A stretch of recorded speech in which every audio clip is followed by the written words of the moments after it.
Our second selection is a mid-table clash, and it sees 11th place Fulham playing host to 12th place Brighton. And Fulham, they suffered a defeat late on in their last game against Leeds. Lucas Démétrio popping up in the 91st minute to seal a 1-0 win for the home side. When we take a look at the stats though, we can see that this result was probably deserved. Leeds generated around 3 times the XG compared to Fulham, who really didn't show up on this match. In terms of form, that defeat for Fulham broke a 6-game unbeaten streak for the Cottagers. When we filter by home form though, they are unbeaten in their last 3 at Craven Cottage. They host a Brighton side who managed to salvage a draw in their last match against Bournemouth on Monday night.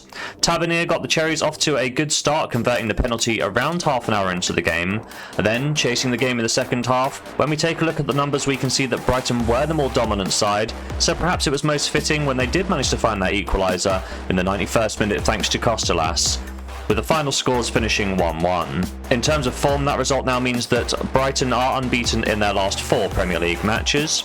When we filter by the away form, we can see that they are unbeaten in their last 2 games, with 2 draws. On the other side of the coin, however, we can see that away from home they have just picked up 1 victory in their last 8 matches, and that is quite worrying. When we take a look at the head-to-head record, we can see that the reverse fixture finished honours even. After a goalless first half, Matt O'Reilly did manage to convert a penalty to give the Seagulls the lead, a lead that would hold all the way up until the 97th minute when Rodrigo Muniz popped up in the 6-yard box to level up the affair, 1-1 the final score.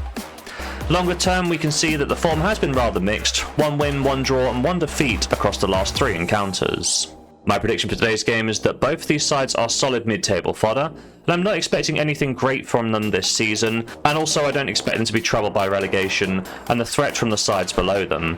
As such, I'm looking for both teams to score here. Fulham have seen both teams to score in 3 of their last 4 Premier League games, and when we filter by home form, we can see that this result has come in 4 of the last 5 home matches. Whereas Brighton, they've seen both teams to score in 4 of their last 5 Premier League games, and each of the last 3 away fixtures.